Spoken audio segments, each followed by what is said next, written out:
الحمد لله نحمده ونستعينه ونستغفره ونؤمن به ونتوكل عليه ونعوذ بالله من شرور أنفسنا ومن سيئات أعمالنا من يهده الله فلا مضل له ومن يضلله فلا هادي له ونشهد أن لا إله إلا الله وحده لا شريك له ونشهد أن سيدنا ومولانا محمدا عبده ورسوله أما بعد فأعوذ بالله من الشيطان الرجيم بسم الله الرحمن الرحيم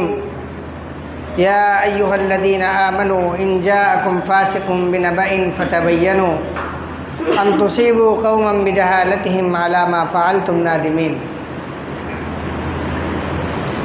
صدق الله مولانا العظيم۔ محترم بزرگوں، دوستوں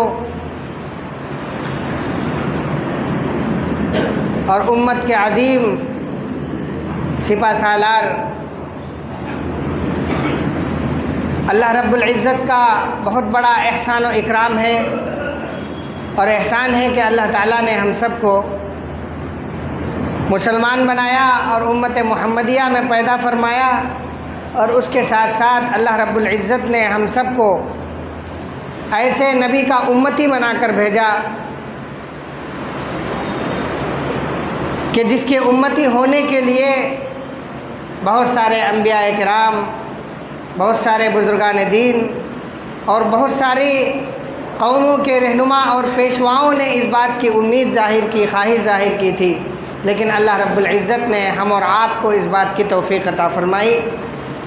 اور یہ اللہ کا ہم سب کے اوپر احسان ہے کہ اللہ تعالیٰ نے کتنا عظیم رہنما، کتنا عظیم راہ ہدایت ہم سب کے لیے عطا فرمائی ہے۔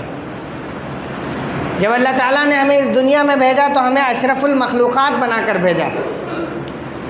اور ہمیں ایک ایسی مخلوق بنا کر بھیجا جس کو اللہ رب العزت نے بولنے کی صلاحیت دی ہے، اپنی بات کو لوگوں کے سامنے، اپنی بات کو پریزنٹ کرنے کی، ما فی الضمیر کو ادا کرنے کی صلاحیت جو ہوتی ہے اللہ تعالیٰ نے وہ ہمیں عطا کی ہے۔ اللہ نے دیگر مخلوقات کو پیدا کیے، لوگ بتاتے ہیں تقریباً 1,24,000 سے زائد مخلوقات ہیں، کوئی 1,40,000 کہتا ہے، بلکہ ہم یوں سمجھ لیں کہ ان گنت اللہ کی جو مخلوقات ہیں، ان مخلوقات میں صرف حضرت انسان ایک ایسی مخلوق ہے جس کو اللہ نے بولنے کی صلاحیت دی ہے۔ اگر اس کو کانٹا چبھتا ہے تو وہ کانٹے چبھنے کی جو تکلیف ہے اس کو انسان بتا سکتا ہے، لیکن اگر یہی کانٹا کسی اور مخلوق کو چبھ جائے تو وہ اپنی تکلیف کو ظاہر نہیں کر سکتا، اپنی تکلیف کو وہ بتا نہیں سکتا۔ اگر بھوک لگتی ہے تو انسان کو اللہ نے وہ صلاحیت عطا کی ہے کہ وہ اس بات کو کہہ سکتا ہے کہ مجھے بھوک لگ رہی ہے، لیکن اللہ کے جو دیگر مخلوقات ہیں ان کو اللہ نے یہ صلاحیت نہیں دی کہ وہ اپنی زبان کے ذریعے سے اس بات کو کہہ سکیں کہ مجھے بھوک لگ رہی ہے۔ اللہ تعالیٰ نے ان نعمتوں سے انسان کو نوازا ہے، اسی لیے انسان کو حیوان ناطق کے نام سے یاد کیا جاتا ہے۔ جب اللہ رب العزت نے انسان کو صلاحیت دی تو اس صلاحیت کو استعمال کرنے کے لیے جو سب سے بہترین آلہ ہے وہ زبان ہے۔ جو اللہ تعالیٰ نے ہمیں زبان عطا کی ہے، اس زبان کے ذریعے ہم اس صلاحیت کو، ما فی الضمیر کو ادا کرتے ہیں۔ امام غزالی رحمۃ اللہ علیہ نے احیاء العلوم کتاب کا نام ہے، اس کتاب میں انہوں نے لکھا ہے کہ اس زبان کے ذریعے جو تکلیفیں، مصیبتیں اور آفات آتی ہیں اور انسان جن خرافاتوں میں پڑتا ہے وہ تقریباً 20 ہیں، اور اگر ریسرچ اور تحقیق کے ذریعے سے کوئی 21 یا 22ویں ہو جائے تو اس میں کوئی مذائقہ نہیں ہے، لیکن جو چیزیں جنریٹ ہوتی ہیں وہ تقریباً 20 کے قریب ہیں۔ اور ان تمام چیزوں میں جو سب سے بڑی چیز ہے وہ یہ ہے کہ انسان اس زبان کے ذریعے جھوٹ بولنے کو پسند کرتا ہے۔ انسان اس زبان کو چاہے کہ وہ سچ بات کہے، وہ حق بات کہے اور ایکچول میں جو ہوا ہے اس کو بتائے، یہ ایک زبان کا فائدہ ہے۔ لیکن اس کا غلط فائدہ یہ ہے کہ انسان واقعے کے خلاف کوئی چیز ادا کرتا ہے، کوئی چیز بتاتا ہے جس کو ہم اور آپ جھوٹ سے یاد کرتے ہیں۔ اور اس جھوٹ کی بڑی لعنت ہے، بڑی وعیدیں ہیں۔ صحابہ کرام رضوان اللہ عنہم اجمعین کے سامنے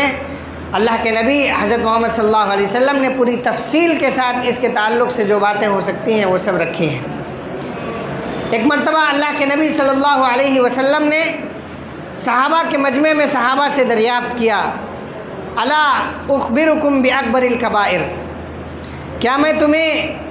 ایسی چیزیں نہ بتلاؤں، ایسے گناہ نہ بتلاؤں جو گناہ کبیرہ کے درجے میں ہیں، جو اس سے بھی بڑی چیز ہے؟ صحابہ کرام رضوان اللہ عنہم اجمعین نے فرمایا کہ یا رسول اللہ بالکل آپ بتلائیں، آپ بتلائیں گے تو ہمیں رہنمائی ملے گی اور ہم اس کے مطابق، اس رہنمائی کے مطابق ہم اپنی زندگی کو گزار سکتے ہیں اور اپنی دنیا اور آخرت کو کامیاب کر سکتے ہیں۔ اللہ کے نبی نے سب سے پہلے فرمایا الاشراک باللہ، سب سے بڑا گناہ کیا ہے؟ اللہ کے ساتھ شرک کرنا، اللہ کے ساتھ کسی کو شریک کرنا۔ ایک ہوتا ہے اللہ کی ذات میں کسی کو شریک کرنا۔ اللہ کی ذات میں کیسے شریک کیا جاتا ہے؟ ذات میں ایسے شریک کرتے ہیں جیسے ہم نے کسی شخص کو اس کی صفات نہ گنا کر ہم نے یہ کہہ دیا کہ یہ ہمارا بھگوان ہے، یہ ہمارا خدا ہے، یہی ہم کو سب کچھ دیتا ہے، یہی ہمارے مسائل کو حل کرنے والا ہے۔ یہ جو ہے ذات میں شرکت کرنا ہے۔ ایک ہوتا ہے اللہ رب العزت کی جو صفات ہیں ان صفات میں اللہ کے ساتھ کسی کو شریک ٹھہرانا۔ آج ہم اور آپ الحمدللہ اپنے آپ کو مسلمان کہتے ہیں، اپنے آپ کو ہم یہ کہتے ہیں کہ ہم کلمے پر ایمان رکھتے ہیں، روزہ زکوٰۃ نماز اور حج پر ہمارا ایمان ہے، اور قیامت کے دن اٹھائے جانے پر اور سوال و جواب پر ہمارا یقین ہے۔ ہماری دل کی گہرائیوں میں اس بات کو دیکھا جا سکتا ہے، یہ ہمارا اور آپ کا دعویٰ ہے۔ لیکن ہم یہ سمجھ لیں کہ جو شرک کی بات ہے وہ ہم ذات میں تو شرک نہیں کرتے ہیں، الحمدللہ ہم اور آپ ذات میں کبھی بھی شرک نہیں کر سکتے، کیونکہ ہم اور آپ اپنے آپ کو مسلمان سمجھتے ہیں، لیکن ہم صفات کے اعتبار سے اللہ تعالیٰ سے شرک کرتے ہیں۔ مثال کے طور پر ہم کسی بابا کے در پہ چلے جاتے ہیں، کسی مزار پر ہم چلے جاتے ہیں، کسی ایک شخص کو ہم مشکل کشا سمجھ لیتے ہیں، کسی ایک شخص کو ہم پریشانیوں کا حل کرنے والا اگر سمجھ لیتے ہیں، اور کسی ایک کے وسیلے سے ہم اگر لوگوں سے مانگنے لگتے ہیں، اللہ رب العزت سے کہتے ہیں کہ اللہ فلاں کے وسیلے سے ہمیں دے دیجئے، تو یہ تمام وہ چیزیں ہیں جو ہم اللہ تعالیٰ سے ذات میں تو شرک نہیں کر رہے، لیکن ہم اللہ تعالیٰ سے صفات میں شرک کر رہے ہیں۔ لیکن علماء کرام نے، مفسرین نے اور موقر علماء کرام نے، ذمہ دار لوگوں نے بتایا ہے کہ شرک ہو وہ شرک خواہ ذات کے اعتبار سے ہو یا صفات کے اعتبار سے ہو، اللہ تعالیٰ کبھی اس کو معاف نہیں کریں گے۔ یہ سب سے بڑا گناہ ہے الاشراک باللہ، شرک کرنا۔ اور ایک دوسرا گناہ اللہ رب العزت نے، اللہ کے نبی نے فرمایا عقوق الوالدین۔ حقوق الوالدین ہاں سے نہیں ہے، عقوق الوالدین عین سے ہے، جس کا مطلب ہوتا ہے ماں باپ کی نافرمانی کرنا۔ اب یہ ماں باپ کی نافرمانی کو آج ہم اور آپ نے اتنا لائٹلی لے لیا ہے، اتنا اس کو ہم نے اگنور کر دیا ہے کہ ان کی نافرمانی کو ہم ذرا برابر بھی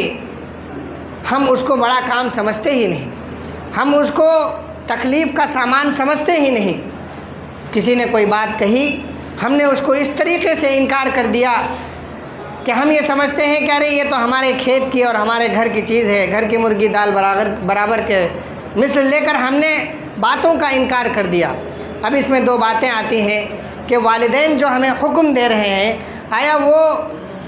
جس چیز کا ہمیں آرڈر دے رہے ہیں وہ چیز کیا ہے؟ اگر وہ چیز دین کے خلاف ہے، قرآن کے خلاف ہے، اسلام کے خلاف ہے، تو اس سلسلے میں ضابطہ یہ ہے کہ لا طاعت لمخلوق فی معصیت الخالق۔ اگر اللہ تعالیٰ کی نافرمانی ہو رہی ہو تو ماں باپ کی فرما برداری کرنا ضروری نہیں ہے، لیکن اگر اللہ تعالیٰ کی نافرمانی نہیں ہو رہی ہے تو ایسی صورت میں دنیا کی کوئی ایسی چیز نہیں ہے جو یہ کہہ سکتی ہو کہ یہاں پر ہمیں اپنے ماں باپ کی نافرمانی کرنی چاہیے۔ اگر وہ اس درجے نہیں پہنچ رہی ہے کہ وہ گناہ کبیرہ تک پہنچے، تب تو ہمیں اس بات سے بچنا چاہیے اور فکر کرنی چاہیے کہ ہم جہاں تک ہو سکے اس بات سے بچیں۔ ایک مرتبہ کچھ صحابہ کرام رضوان اللہ عنہم اجمعین، نوجوان صحابہ کرام اللہ کے نبی کے پاس آئے اور انہوں نے اس زمانے کے اعتبار سے اللہ کے نبی سے فرمایا کہ ہمیں دین کے کام میں لگنے کی ضرورت ہے اور ہمیں دین کے کام میں لگنے کا شوق ہے۔ میں جو الفاظ کہہ رہا ہوں میرے الفاظ پر غور کرنا۔ دین کے کام کا ہمیں شوق ہے۔ اس وقت دین کا کام کیا تھا اور آج دین کا کام کیا ہے وہ ہم اور آپ سمجھ سکتے ہیں۔ اس وقت جو لفظ استعمال کیا جاتا تھا ان الفاظ کو آج استعمال کرنا بھی مناسب نہیں ہے۔ تو یہ کہا گیا کہ ہمیں دین کے کام میں لگنے کا شوق ہے۔ تو اللہ کے نبی صلی اللہ علیہ وسلم نے فرمایا تمہارے والدین ہیں؟ صحابہ نے فرمایا جی ہمارے والدین موجود ہیں۔ تو اللہ کے نبی نے فرمایا جاؤ اور ان کی خدمت کرو، یہی تمہارے لیے سب سے بڑا دین ہے۔ اس سے یہ پتہ چلتا ہے کہ اگر ہمیں اللہ رب العزت نے والدین عطا کیے ہیں اور وہ الحمدللہ اس دنیا میں موجود ہیں اور ان کا سایہ ہمارے اوپر ہے تو ہمیں ان کی قدر کرنی ہے، ہمیں ان کو فرما برداری سے ان کو راضی کرنا ہے۔ اور اگر وہ راضی ہو جائیں گے تو باپ اگر جنت کا دروازہ ہے تو ماں کے قدموں تلے جنت ہے۔ ہمیں یہ تمام چیزیں صرف ہم نے سنی ہیں، لیکن یہ سمجھ لیجئے اللہ کے نبی صلی اللہ علیہ وسلم نے اپنے احادیث مبارکہ میں ان کو کہہ کر یہ بتایا ہے اور واضح کیا ہے، اور اللہ کے نبی سے زیادہ سچا کوئی ہو نہیں سکتا ہے۔ ہمارا یہ یقین ہے۔ اللہ کے نبی نے تیسری جگہ فرمایا جو سب سے بڑی گناہ جو اکبر الکبائر ہے، اس میں تیسری بات اللہ کے نبی نے فرمائی قول الزور، شہادت الزور، جس کا مطلب یہ ہوتا ہے جھوٹی بات کہنا۔ آج ہمارا حال کیا ہے کہ ہم جھٹکوں میں تھوڑی تھوڑی بات پر ہم اس طریقے سے اپنی زبان سے الفاظ نکال دیتے ہیں جس کی کوئی اہمیت نہیں ہوتی۔ جھوٹ کی بہت سارے طریقے ہیں، بہت سارے اسٹیجز ہیں جو زمانے کے اعتبار سے بدلتے رہتے ہیں۔ ہمیں ان تمام چیزوں کو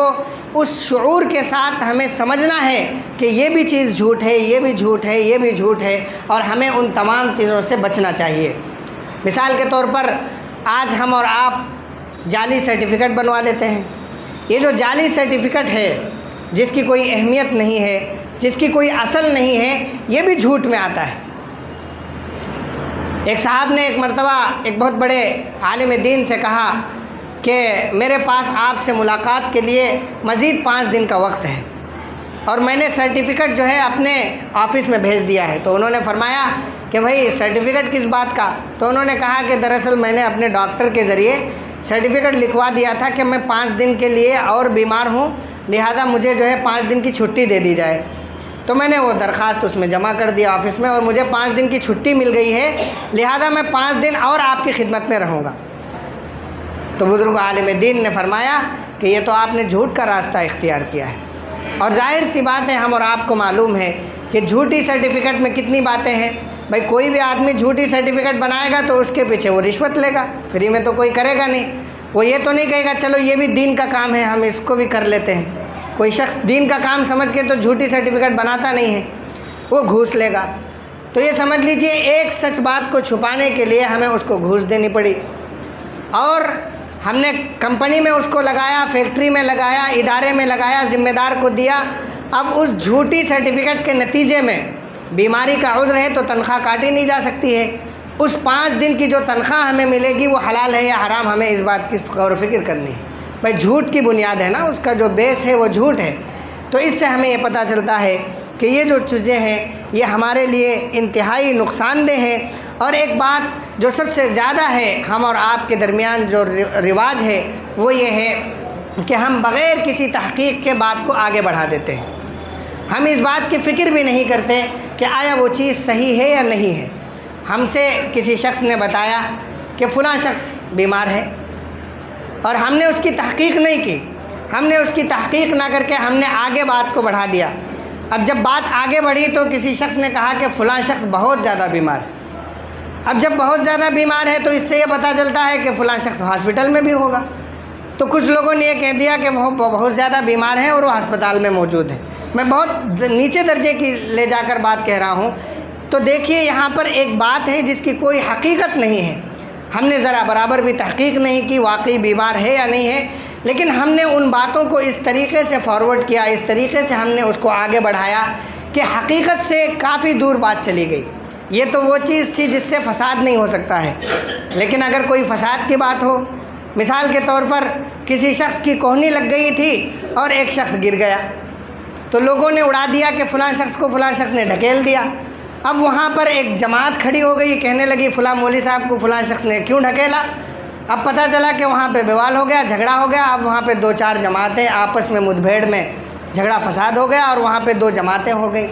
تو اس سے یہ پتہ چلتا ہے کہ ہمیں تحقیق کرنے کی ضرورت ہے، اور جو چیز بغیر تحقیق کے فارورڈ کی جاتی ہے، نقل کی جاتی ہے، وہ جھوٹ کے دائرے میں آتی ہے۔ ایک مرتبہ ایک خبر کے بارے میں آتا ہے کہ صحابہ کرام رضوان اللہ عنہم اجمعین کو یہ خبر دے دی گئی کہ فلاں شخص نے اور فلاں بادشاہ نے حملہ کر دیا ہے۔ صحابہ کرام نے تیاری کر لی اور اس کے مطابق ڈھونڈنے لگے، جبکہ ان کے درمیان ایک معاہدہ تھا کہ ہم آپس میں جنگ نہیں کریں گے، آپس میں ہم لڑائی اتنے دنوں تک کے لیے روک کر رکھیں گے۔ لیکن کسی ایک شخص کے بھڑکانے کی وجہ سے دونوں آپس میں ہتھیار اٹھا لیے، تیاری کر لی، اور چہ جائے کہ وقت انتہائی قریب تھا کہ وہ آپس میں مدبھیڑ ہو جاتی، اللہ رب العزت نے ایک آیت اتاری اور اللہ کے نبی کو فرمایا، یا ایھا الذین آمنوا ان جاءکم فاسق بنبأ، اگر کوئی فاسق شخص تمہارے پاس کوئی خبر لے کر آئے، کوئی اطلاع لے کر آئے، کوئی نیوز لے کر آئے، تو تمہیں چاہیے فتبینوا، تمہیں چاہیے کہ تم اس کی وضاحت کر لو، تم اس کی تحقیق کر لو، کہ اس سے پہلے کہ تمہارے لیے کوئی بہت بڑی مصیبت اور آفت کا ذریعہ بن جائے، اس سے پہلے تمہیں تحقیق کر لینا چاہیے اور تحقیق کے بعد قدم اٹھانا چاہیے۔ اور یہ دیکھا گیا ہے کہ جب تحقیق اور ریسرچ کے بعد کوئی کام کیا جاتا ہے تو اس میں بہت ساری چیزیں چھٹ کر آتی ہیں، کیا حقیقت ہے، کیا جھوٹ ہے، کیا سچ ہے، یہ ہمارے سامنے واضح ہو جاتا ہے، اور اس جھوٹ اور سچ کے واضح ہونے کے بعد ہمارے لیے یہ آسان ہوتا ہے کہ ہم کس طریقے سے اس لڑائی جھگڑے یا اس معاملے کو فیس کریں۔ اللہ کے نبی کی ایک حدیث ہے، کفا بالمرء کذبا ان یحدث بکل ما سمع، اللہ کے نبی نے سرٹیفکیٹ دیا ہے، وہ یہ کہا ہے کہ انسان کے جھوٹا ہونے کے لیے بہتر ہے اور کافی ہے